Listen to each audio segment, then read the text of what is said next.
The Twitter board of directors has threatened to trigger an economic poison pill in its jihad to prevent Elon Musk from taking over the company and letting conservatives speak freely in the digital public square. The poison pill involves flooding the market with discounted shares of Twitter stock, available to all shareholders other than Elon Musk and any of the associates that he's working with to take over the company. This is terrible for shareholders. Their stock is just not going to be worth as much. But the board seems to think that it is worth it to stop Musk from bringing free speech back to Twitter, especially since it turns out that the board, now with the departure of Jack Dorsey, who helped found Twitter, the board owns virtually no stock in Twitter themselves. So the board is destroying shareholder value to push its own woke agenda, a woke agenda that happens to be shared by Twitter's largest institutional investors. I'm talking about BlackRock. I'm talking about State Street. I'm talking about others which in recent years have leveraged their tens of trillions of dollars in assets under management to pressure companies to adopt woke policies, specifically on ESG, environmental, social, and governance issues. Elon Musk still has several options with the takeover of Twitter. He could team up with other investors to purchase the company even at the higher price. He could instigate a revolt among shareholders who could sue the board for destroying the value of their stock. He could drag this thing out and pressure a change in the board members themselves. But even if that doesn't work, Elon Musk has already scored a major win. He's pulled back the curtain on the stinking corruption at Twitter. Until last week, I never even asked myself who owns Twitter. BlackRock? Saudi Arabia? Never occurred to me. Until last week, it never occurred to me that Twitter leadership was so, I knew they wanted to censor, but it didn't occur to me that they were so hell-bent on censoring conservatives that they would destroy the value of their own stock just to keep doing it. It never occurred to me, even someone with a pretty dim view of our ruling class, never occurred to me just how hideously corrupt the whole system is. I'm Michael Knowles. This is The Michael Knowles Show.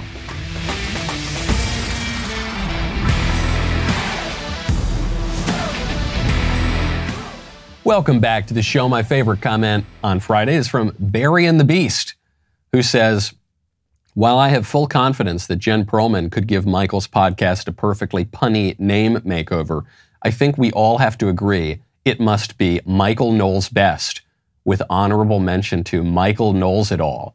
Wow, you are good. Because, first of all, no one likes a Knowles at all, so I think I'm going to go with your first suggestion. But when we first launched this show, now 5 years ago, Michael Knowles Best was actually a name that we kicked around that I really, really liked. We should have done it. It's a missed opportunity. Michael Knowles Best. What a great name for a show. Good point. Good point. Thank you. All the best ideas come from you guys. Now, you have a lot of valuable assets. Your ideas, your grit, your patriotism, you've got, and money, right? You want to protect those assets, which is why I'd recommend you check out Birch Gold. Right now, text Knowles to 989898. If your retirement account has been heavy on stocks for a while, I got great news for you. You won. That's amazing. The value of your IRA or 401k has probably ballooned thanks to the longest bull market run in U.S. history. And after every bull run comes a recession. Right now, stock valuations are at historic highs, only seen before the Great Depression and the dot-com crash. There's the good news and then there's the bad news. In the face of teetering global stability, stock volatility is way up. So maybe it's time to take some of your chips off the table, secure your winnings and your future with gold from Birch Gold. Right now, Birch Gold will help you convert those gains that you have on paper into a real physical asset. And it will be in a tax-sheltered account. Nice try, IRS. Go get started right now. Text Knowles, K-N-O-W-L-E-S, to 989898. With thousands of satisfied customers and an A+ rating from the Better Business Bureau, Birch Gold can help you protect your savings. Text Knowles, K-N-O-W-L-E-S, to 989898 to get a free info kit on gold. No obligation to get this info. Go do it right now. Text Knowles, K-N-O-W-L-E-S, to 989898 to protect at least some of your winnings with gold. Go check out Birch Gold today. Elon Musk has already won. I want him to win more. I want the Twitter board to be brought to heel. Okay, I want not just Twitter, that's the smallest of the social media giants. I want Facebook. I especially want Google. I want all of these guys to be brought back under some semblance of democratic rule, or to be brought back into some semblance of virtuous leadership. But what they're doing now is so corrupt, and I want Elon and other people to bring them down. But I will say he's already won in many ways by exposing just how desperate these guys are to maintain their power, to keep conservatives out of the public square, to control the whole narrative, and to peddle lies, and to censor true information that threatens the ruling class, and to promote false information, misinformation, the worst thing in the world that we've heard over the past 5 years, to peddle that kind of misinformation when it's to their benefit. There's a clip going around the internet right now. It's a clip of Mika Brzezinski and Joe Scarborough on MSNBC discussing how it's a grave threat that someone wants to take over and control the narrative, because the point of telling people what to think, or the people who have the right to tell people what to think, are the establishment liberal media. And there's a little bit of fake news here, because Mika is not talking about Elon Musk, even though a tweet suggesting that she had gone viral. She's actually talking about Donald Trump here. Take a listen anyway. Well, and I think that the dangerous, edges here are that he's trying to undermine the media, trying to make up his own facts. And it could be that while unemployment and the economy worsens, he could have undermined the messaging so much that he can actually control exactly what people think. And that is our job. Oops. That's the part she's not supposed to say, but that's what all of them believe. And now I love it. Now you've got the left-wing fact-checker types, the blue check saying, this clip is fake news. She's not talking about Elon Musk. She's talking about Trump. Who cares? She's making the same point. The point is no less valid than when she's talking about Donald Trump years ago than if she were talking about Elon Musk today. And it's just as scary and it's just as corrupt. These hacks at the liberal establishment media are saying we have the right to tell people what to think. That's always why they were throwing this misinformation, disinformation label at Donald Trump. No one pushes more misinformation and disinformation than MSNBC and CNN.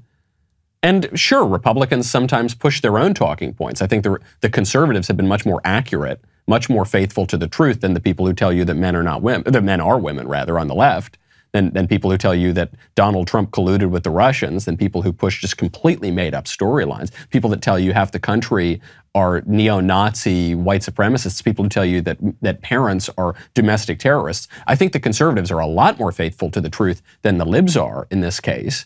But what the libs are really upset about is that someone is threatening their ability to control the entire message, to control all speech, which in a republic is the government, is the political order, because we govern ourselves by persuading one another and debating and getting information out to the public.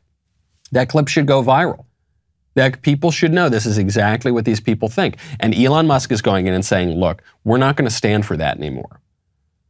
And the libs are going after him with everything they've got. They're willing to destroy Twitter to prevent this guy from letting conservatives speak on Twitter. It just shows you everything you need to know. And we're not only talking about a handful of purple-haired activists at Twitter HQ.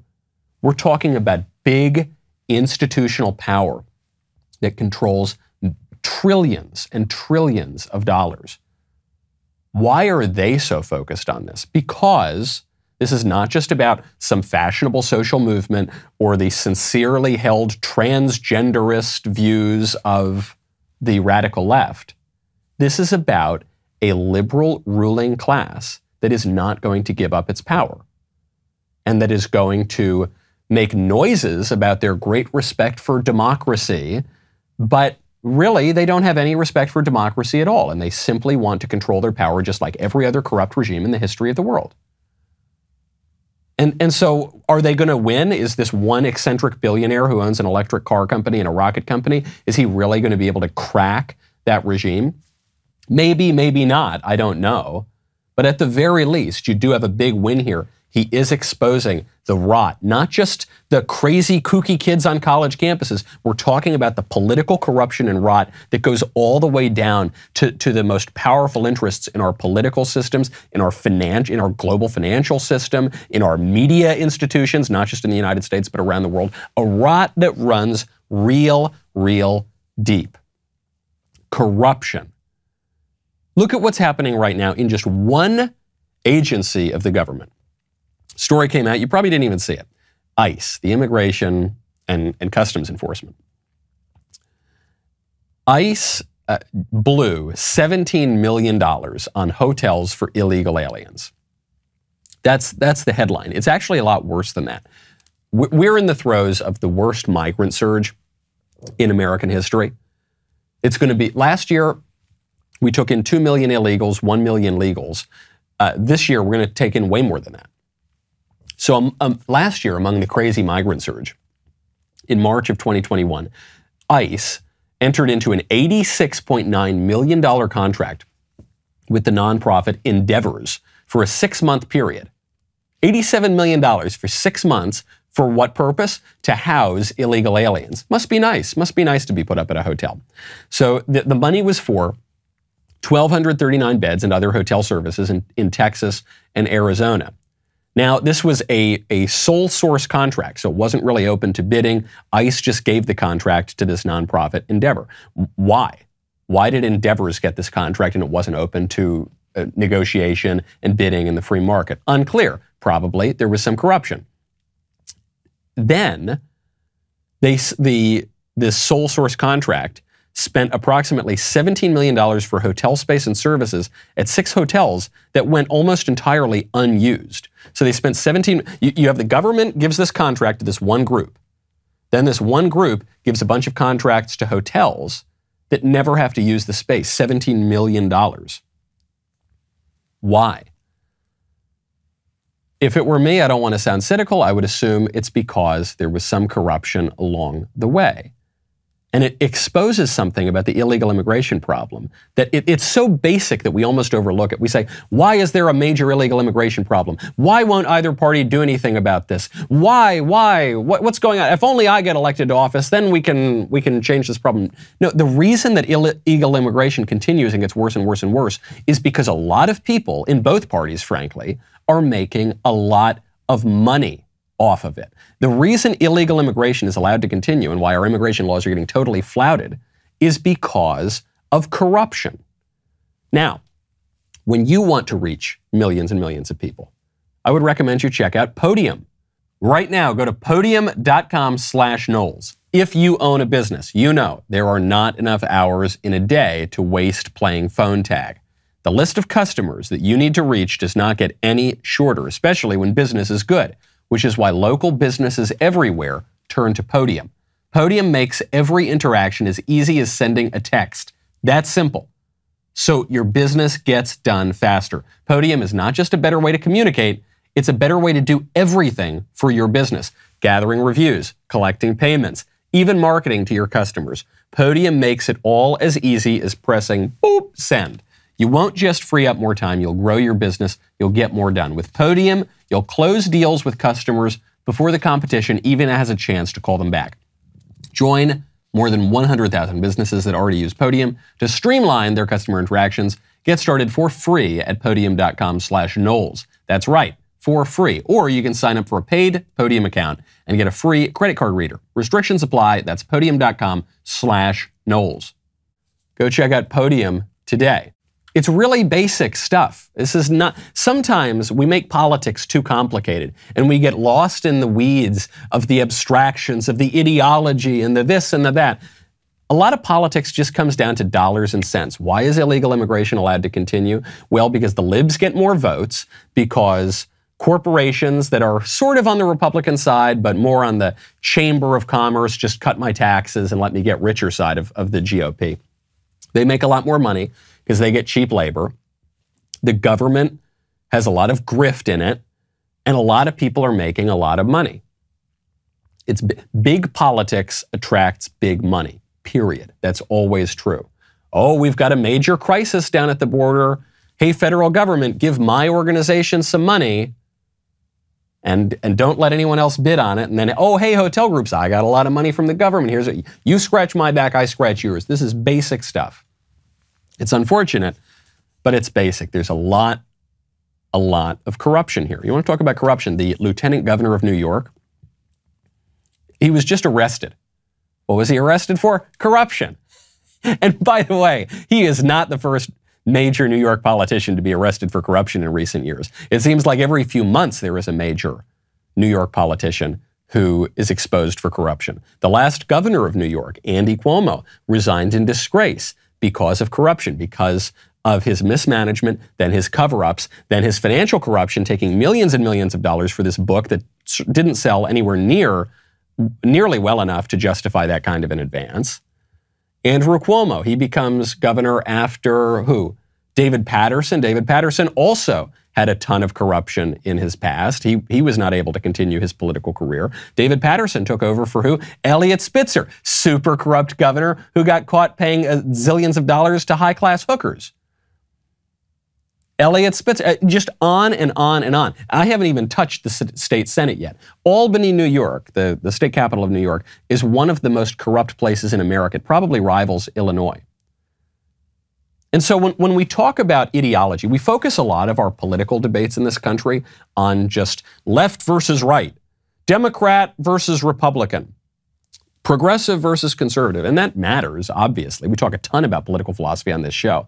But all the political philosophy in the world is not going to give you a good, flourishing, virtuous country if you've got corruption everywhere. This is one of the arguments as to why we've got to get a little bit tougher on just the kind of ugly, dirty, vicious stuff in our culture. A country that is saturated, for instance, this is a good example because it's actually happening today. A country that is hooked on a ton of drugs and porn and weird sex stuff generally, and corruption and laziness and selfishness, and a country that's hooked on all that is not going to be a good place to live. It's not going to be a leader. It's going to have declining global influence. It's going to have internal rancor. It's not going to be unified. It's that basic John Adams stuff. The country is built for a moral and religious people. The Constitution's not going to work for any other kind of people. It's really that simple. You can have the greatest, most precise political philosophy in the world. If you're not practicing that stuff, it's not going to matter. Well, it's true of our elected officials. If our elected officials are all on the take and they're all crooks, then the country's just not going to work because the incentives are not going to be aligned to allow it to work. And when I use the political order, I'm not just talking about the government. I'm talking about Twitter. I'm talking about Facebook. I'm talking about Google, because those are political entities that are controlling speech in our country. There have been periods in American history where the political debate becomes less about ideology, less about philosophy, and more about just anti-corruption. Clean it up. You got to do it every so often, and we're in a period of real corruption. J.D. Vance, he's running in Ohio. He's been on this show before. J.D. Vance is not running a traditional Republican campaign for Senate. He's not running a talking points, mid-2000s, cut our taxes and have a strong national defense kind of Republican campaign. His campaign, it's hard to even call it a Republican campaign because he's so critical of Republicans as well as Democrats. What he is running is a throw the bums out anti-corruption campaign. This ruling class got stinking rich off the back of ordinary working class Americans. He's running a campaign that comes naturally out of his book. J.D. Vance is the guy who wrote Hillbilly Elegy, which became very, very popular at the beginning of the Trump administration, turned into a big movie. And J.D. Vance is running in a pretty tight primary now, notably against Josh Mandel and a couple other people as well. So Trump just came out and endorsed J.D. Vance. Trump said, like some others, J.D. Vance may have said some not so great things about me in the past, but he gets it now, and I've seen that in spades. He's our best chance for a victory in what could be a very tough race. I love how Trump has to address this at the beginning. He says, look, J.D. Vance has said things about me that I don't like, but nevertheless, I'm going to endorse him. And it's true. The knock on J.D. Vance is that he's held lots of different positions over the years. He has seemed significantly more liberal at other times. He was against Donald Trump in 2016. So does that mean he is a liar? I guess it could. Does that mean that his political views have just changed over time as circumstances have changed? That's true too. It depends if you want to have the really negative view of him or the more positive view. Certainly my political views have changed over time. I suspect yours have too. The reason this really matters though is this race in Ohio is going to show you which way the Republican Party is moving and potentially which way the country is moving. Ohio is a state that is a little bit of a bellwether. It kind of shows you which way the winds are blowing. And in Ohio right now, you're going to actually see a hint of what's going on in 2024 because you've got Trump endorsing J.D. Vance and you've got Ted Cruz endorsing his opponent, Josh Mandel. Josh Mandel is running a little bit more of a traditional Republican type campaign. I mean, they're both speaking in populist terms, but J.D. Vance is running a much more eccentric campaign probably than Josh Mandel. And so you've got Trump versus Cruz.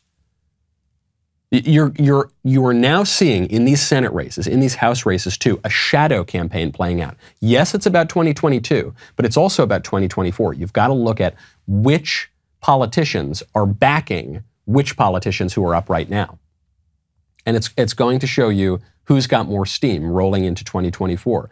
Is it going to be Trump? Trump is the leading Republican right now in the 2024 Republican nomination contest. Ted Cruz is the leading Senate Republican in the 2024 Republican presidential nomination contest. Ron DeSantis is the leading gubernatorial candidate in the 2024 Republican nomination process. And you are seeing them all come out and endorse different candidates. Donald Trump right now endorsed Dr. Oz in Pennsylvania. We'll get to that in a little bit or maybe later on this week. You're going to see maybe you'll see Ron DeSantis come out and endorse a different guy. Maybe you'll see Ted Cruz come out and endorse a different guy. Right now, those are probably the three guys to watch. Which way is the party going? Which way is the country going? I suspect this corruption issue is going to be a big issue. And on the anti-corruption issue, Trump is the leader. Trump was the one who ran in. He said, I'm not a politician. These guys are all talk, do nothing, throw the bums out. Now, another major issue is going to be education. And this is where Cruz and DeSantis are really going to shine. Ted Cruz has been a major supporter he's probably been one of the leading voices in the country for school choice. Ron DeSantis right now is having a huge moment on education because he signed the parental rights and education bill in Florida. And that's going to be a big issue too. It's amazing how corrupt our educational and scientific institutions have become. There was a tweet I saw over the weekend from one of my least favorite blue checks on Twitter. He's one of my favorite in the sense that I get a kick out of him, but he's one of my least favorite in that he's just so awful. I mean, the things that he is proposing for the country are so awful. I think we should bring back formal ostracism to get this guy out of our country. That's how awful his ideas are. His name is Jack Turbin, and he's a nasty fellow, but he's got a lot of credentials. And so he really sums up the ruling class. He's got the stupidest ideas. He doesn't know SHIT from Shinola, and yet he's got all of these kinds of degrees. I think he was a fellow or something like that at Harvard. He's now a child psychiatry fellow at Stanford, and he's actively pushing puberty blockers. He's actively, explicitly pushing transing the kids. He says, quote, puberty blockers, temporary, reversible, are more benign than going through a puberty that can't be undone. If you can't see that, then you really need to reflect on your biases and whether you consider #trans people at all when you form your opinions. So here we are. We're almost at the bottom of the slippery slope. Several decades ago, people said, if you don't stand by traditional values and traditional sexual morality, why, pretty soon you're going to have men pretending to be women. And they all were laughed at. And then when that came to pass, and then men were pretending to be women, and we all had to go along with it, they said, pretty soon you're going to have men walking into the girls' bathroom and the girls' locker room, and women aren't going to like that. And they said, oh, you're crazy. That's a crazy slippery slope. That's never going to happen. And so once we got there, inevitably, then we got to this point where they said, pretty soon it's not just going to be adults. They're going to encourage you to trans little kids. And they said, oh, that's a crazy slippery slope. And now you have people with all the kind of credentials and all the titles that our ruling class values, coming in and saying, yes, you have to trans the kids. And if you don't trans the kids, you're a horrible bigot, you're a murderer, you're responsible for their depression and anxiety. And it is all based on completely bunk science and the thorough corruption of our scientific institutions. Sometimes you got to keep it simple. Like your bedroom, you can keep it simple with Thuma. Go to thuma.co/Knowles and give your bedroom a refresh. We talk about it a lot on this show. Every place you're in is going to either slightly elevate your spirits or lower your spirits. So elevate your spirits by elevating your room with Thuma. Thuma practices an intentional, less is more design philosophy for the bedroom. Clean lines, subtle curves, lifestyle-enhancing details. Thuma proves that simplicity can be extraordinarily sophisticated. Introducing The Bed by Thuma. Minimalist design features Japanese joinery, helps elevate your bedroom. Made for how you live, The Bed by Thuma is backed with a lifetime warranty, ships right to your door in 3 easy-to-maneuver boxes, and takes about 5-ish minutes to assemble with no tools required. It's amazing. You can easily build it yourself. Even I can build it myself.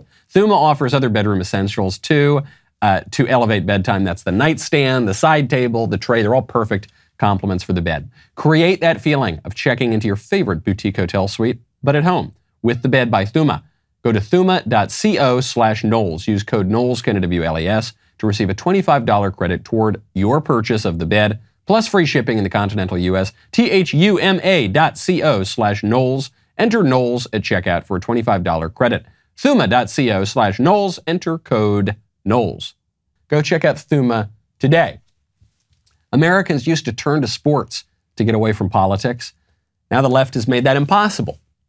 The left has turned even sports into a stage for their radical leftist agenda. NBA star Jonathan Isaac is not having it. Isaac faced heavy criticism from the media for his views on social issues and vaccines over the past few years, because Jonathan Isaac was generally speaking right about those things, and the ruling class was almost uniformly wrong about those things. That's why I'm extremely excited to announce that Jonathan has decided to write a book with us called Why I Stand. Jonathan's book will be about the rise of his basketball career, his journey into faith, and his strength to stand alone in the face of immense pressure. The book's available for pre-order now at Amazon. Reserve your copy today. We'll be right back with a lot more.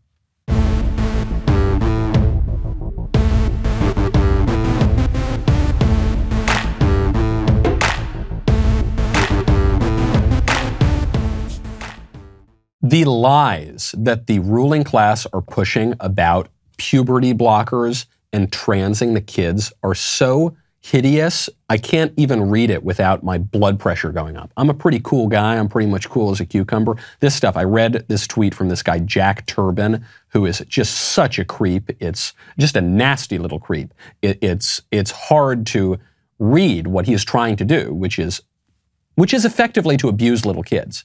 Let's call it what it is. I know there's a debate over can we use the term groomer or not groomer. We'll leave that for another day. There is no way you can read this. This guy wants to trans little kids and put them on cross-sex hormones and mutilate their bodies. That is child abuse. That's all it is. And this guy, Jack Turbin, he's a child abuser. And maybe he doesn't think he is, or maybe he knows he is, or I don't know. I don't really care how he views himself. That is what he is doing.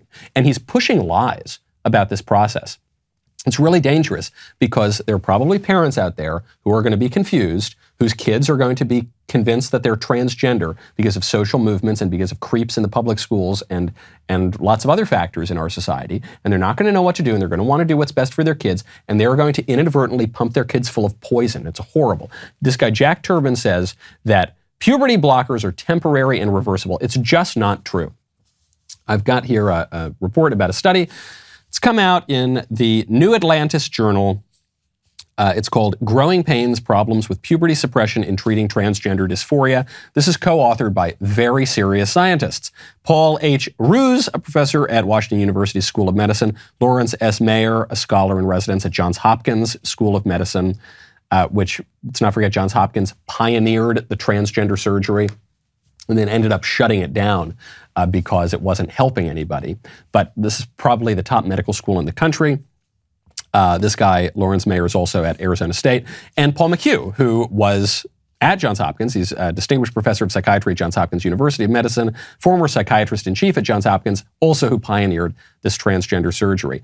These guys are all pointing to a huge increase in young people getting these kind of transgender experiments being done on them.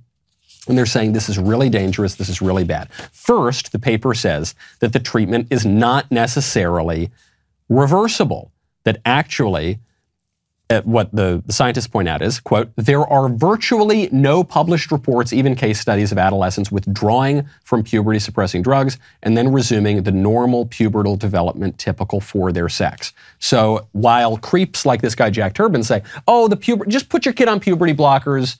If your little boy reaches for a Barbie doll, look, better to just delay puberty than to have him discover he's transgender after he's gone through an irreversible puberty. And don't worry, the blockers will be temporary or reversible. There's no evidence of that. Second, these scientists take on the idea that treatment is harmless.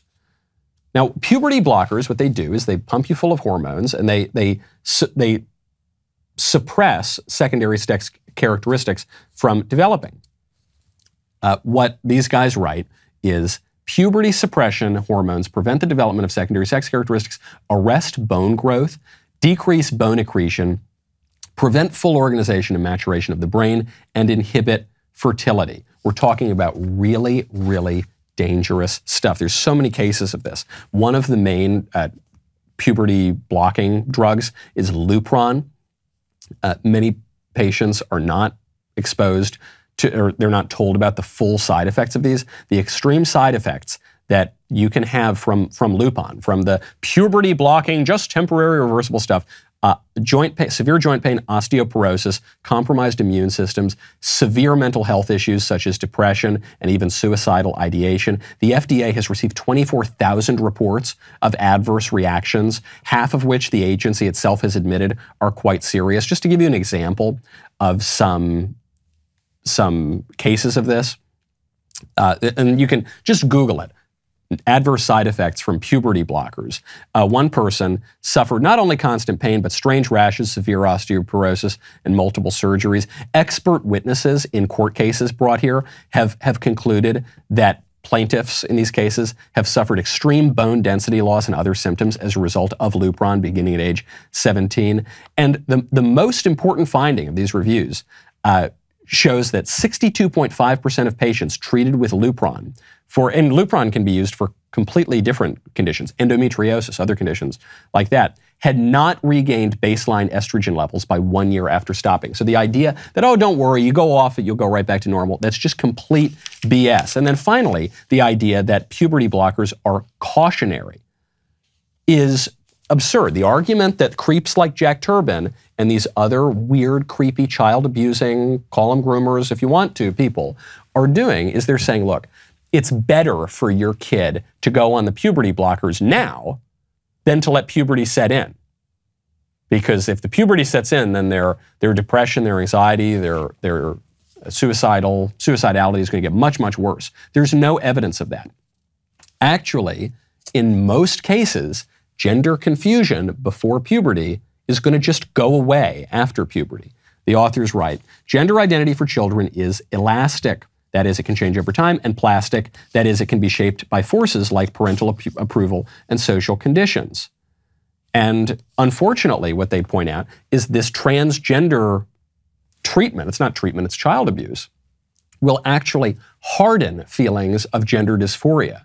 So not only will it not make it better, it'll actually make it worse, so that those rates of suicide, anxiety, depression, they're going to stick around in there. I really encourage you to read up on this sort of thing. But when I think about, just at a very human level, when I think about people like Jack Turbin, when I think about these creeps with positions of authority, with the white lab coats, sitting there, talking to a confused and desperate parent of a kid who maybe has some sexual identity issues, and saying, what we recommend, if you really love your kid and you don't want your kid to die or kill himself, then what you need to do is mutilate his body and pump him full of cross-sex hormones. And don't worry, it'll be fine. If you want to reverse it, it'll be fine. And then these parents do it. They fall into the lies of these predators like Jack Turban. And then their kids end up with massive bone density loss on walkers with horrible psychiatric conditions. It's sick. It's child abuse. People like this guy, Jack Turban, and others who are pushing this, these quacks, these psychopaths who are pushing this, should at the very least be imprisoned for life. There should be a law against this. They should be prosecuted, and they should face the consequences for these prosecutions. I can think of few things worse than child abuse, abuse of confused, vulnerable little kids, the regret that their parents are going to feel after they've been lured into this. And these sickos need to be brought into line by our law, no question about it. It's so corrupt. It's so corrupt because we covered this a week or two ago. Even the government is coming in and saying, no, parents, it's really good. You need to trans your kids. It's really important. That's what the science says. And where are they getting that from? They're getting that from organizations such as the Trevor Project, which are conducting studies and surveys on the effectiveness of transgendering the little kids. And where's the Trevor Project getting their money from? The Trevor Project is getting their money from the pharmaceutical companies like Abvi that are producing the drugs to trans the kids. It's so freaking corrupt. And we should not stand for this. Someday, you're going to have generations from now, let's say 100 years from now, 200 years from now, you are going to read about, or you're not going to, you're going to be dead, but you're going to have future generations reading about what we did to little kids with this insane sexual psychosis, fetish, whatever the hell this transgender thing is. We are going to see future generations read about this and say what sickos those people were in the 2020s. In the 2030s, that they would conduct these kind of medical experiments on little kids that were so abusive. A lot of it stemming from confusion, a lot of it stemming from corruption. You see corruption all throughout the educational institution. There was a math assignment in Pennsylvania. This is the math assignment. I'm reading this from Snopes, by the way, so don't accuse me of misinformation or disinformation. Here's a math question. This is a math question from an assignment from a math teacher in a Pennsylvania school. Y equals x plus 2. Okay, that sounds like a math question. 3x plus 3y equals 12. Okay, now I could probably solve that math question. And then here's the third part of the math question. Maya Angelou was sexually abused by her mother's blank at age 8, which shaped her career choices and motivation for writing. A, boyfriend. A, 0-2 boyfriend. B, 4-6 brother. C, -3, -1 father. When I saw this, there are others. Another question. X equals y minus 1, y equals -4, x plus 21. And then the third part. Trying to support her son as a single mother, Maya Angelou worked as a pimp prostitute and then it says bookie, drug dealer, nightclub dancer. These are math questions on a math assignment. When I saw that, I said, that's fake news. There's no way that's real. There's no way. That's just some conservative hoax. No, it's real. Even this liberal site, Snopes, admits that this is true. And they basically just defend it. In January 2017, a high school in the suburbs of Philadelphia became the subject of international headlines after a math teacher gave students a homework assignment that made references to sexual assault and prostitution. But they say, no, it's okay because it was just as part of this series of assignments to celebrate the Maya Angelou, who's this extremely leftist writer, absolutely terrible poet. I know it's not politically correct. We've all got to talk about how great Maya Angelou is. She's now taught in a lot of schools. She's a horrible poet. Every second you spend reading Maya Angelou's crappy poetry is just wasted. You would be much better spent reading a good poet. Read some Keats. I don't know, Coleridge, Shakespeare, Dante. Don't read Maya Angelou. It's such a waste of time. But they defend it, and they all blend it together. And so that even in math class, you have to focus on the weird life of a radical leftist poet. Why do they do that? They do that because kids' minds are plastic and elastic, just like those authors said in the transgender study. And kids' minds are plastic and elastic, and they want to shape them. And they want everything to be about leftist politics, not just in civics class, not just in history class, not even just in literature class, they're doing it in math class too. That's not some innocent, though perhaps misguided, educational theory that is supposed to improve. No, that's a political agenda being taught in math class. This is why it's so funny when the libs in Florida say, there is no transgenderism being taught in kindergartens, or when the libs say, there is no critical race theory being taught in schools. Of course there is. There's no critical race theory class. No, you're right. There's no critical race theory class. Critical race theory is in every class. There's no transgenderism class. No, you're right. Well, there sort of is, because there's comprehensive sex education in schools, which is teaching a very leftist view of human sexuality. But beyond that, it's being taught in every class. When there's a math problem, Johnny wants to become Jane, and he's going 60 miles an hour leaving St. Louis. I'm using a kind of silly example, but when you read these actual math problems from Pennsylvania, seems a lot less silly.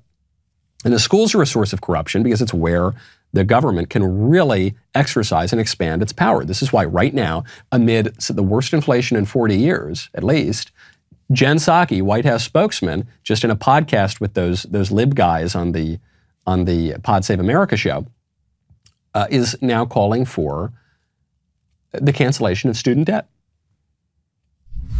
Is the president taking executive action to cancel some level of student debt still on the table? And when is that gonna? Yes, still on the table, still on the table.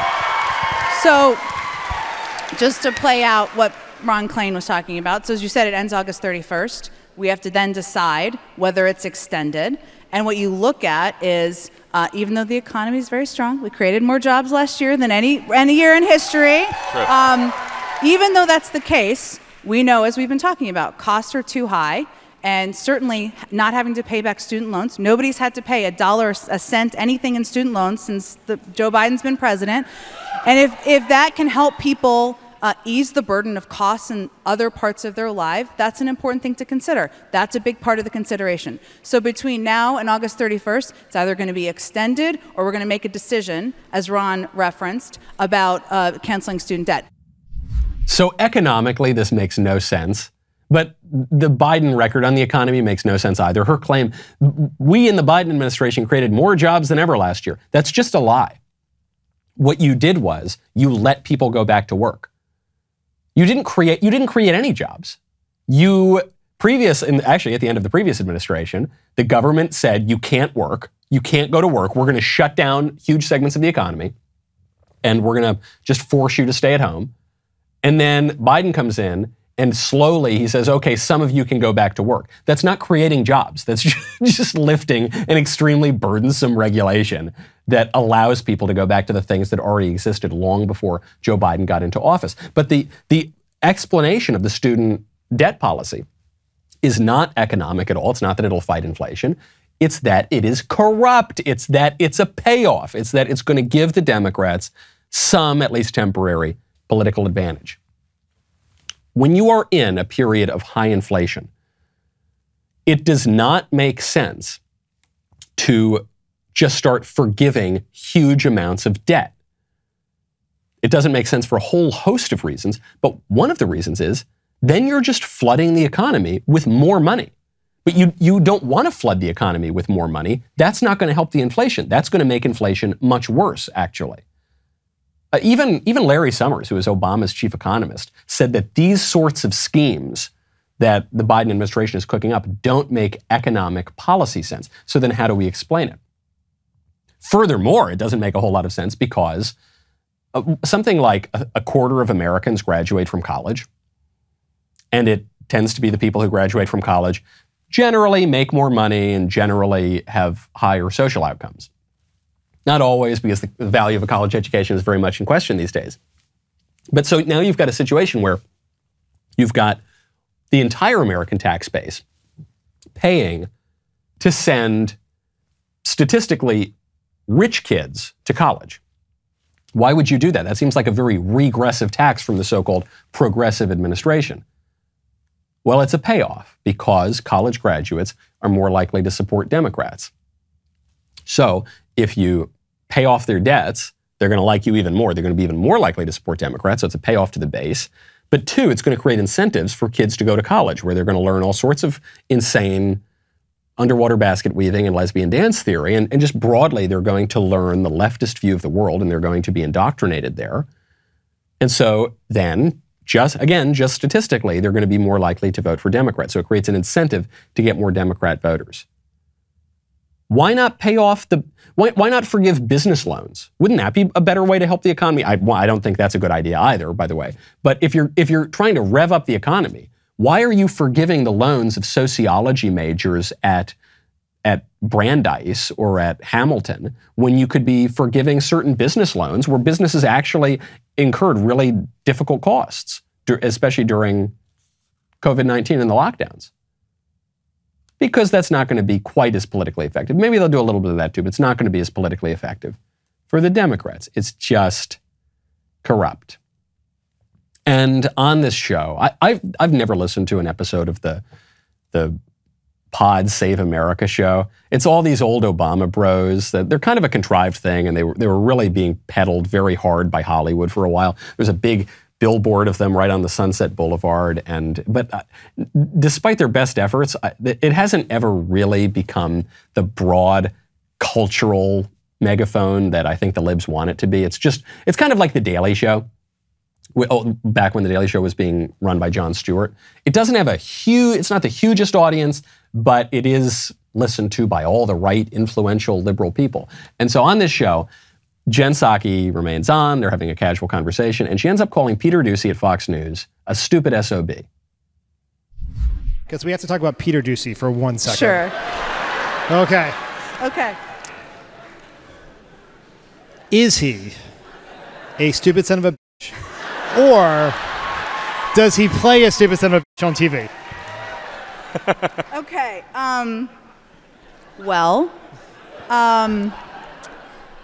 He works for a network. Okay. That provides people with questions that nothing personal to any individual, including Peter Doocy, but might make anyone sound like a stupid son of a bitch. So well handled. Boy. Well, here's what I don't know if this is not going to be popular in this crowd, but can I tell a nice Peter Doocy story? A very quick one.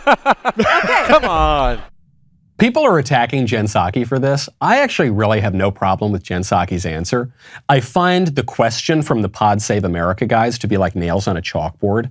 It's just so soy, I guess, is how it's so, oh, Jen, what do you think he sounds like a stupid SOB? Rare. It's just so, gosh, these people are just awful. And I actually thought Jen Psaki answered it well. She gives her answer and go, oh, what a good answer. Rare, catty.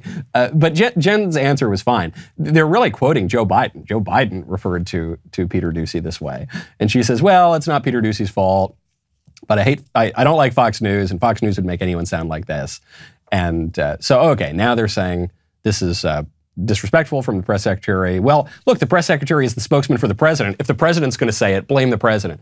I don't blame Jen Psaki for this. I don't blame the staff member. I do blame Joe Biden, who is just as tough on the press as Donald Trump. Don't forget, Donald Trump would go to these rallies and he'd point back at the CNN booths and the MSNBC booths and he'd say, look back there, look at that slime, look at those scum, that dirt back there. And I thought, that's great, that's true.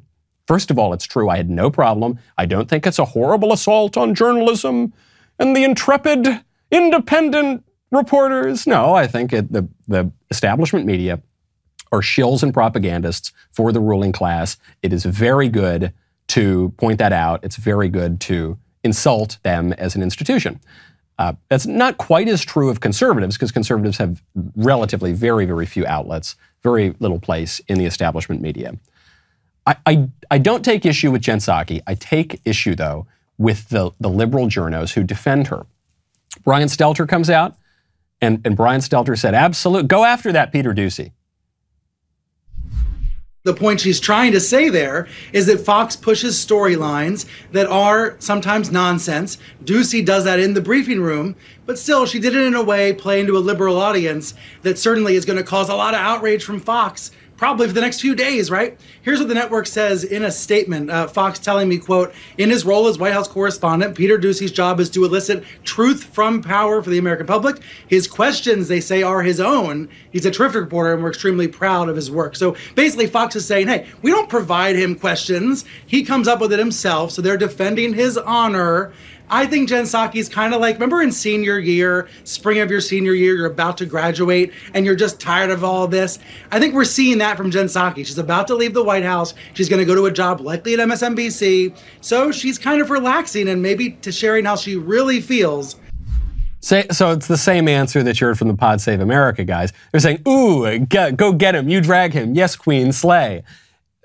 But this is very silly coming from Brian Stelter. One, I hate to even say it, if the shoe were on the other foot, don't you? Imagine if the roles were reversed. But of course, whenever Donald Trump attacked the media, you would hear he's putting journalists in danger. Jim Acosta, Brian Stelter, this is an attack on our democracy. And then Jen Psaki and Joe Biden use language that's at least as aggressive as Donald Trump, and it's all funny and it's all catty and it's whatever. And then they go after Fox News for pushing fake stories. I have no desire or responsibility to defend Fox News. Fox can defend itself. But it is pretty silly to have CNN accusing anyone else of pushing fake stories. CNN, which pushed the Russia hoax, which pushed then I guess the Ukraine hoax, the second reason they impeached Donald Trump some years ago. Then they pushed this hoax, then they pushed that hoax, then they pushed so many lies for so many years at a time it's not an accident. It's not that they just got a story wrong. It speaks to deep, rank corruption within the system. And that system includes the media, and that system includes the government, and that system includes the administrative agencies, and that system includes the nonprofits, and that system includes the corporations, and that system includes big tech, and that system includes Twitter, and it's why Elon Musk is doing us such a public service by exposing it. I'm Michael Knowles. This is The Michael Knowles Show. See you tomorrow.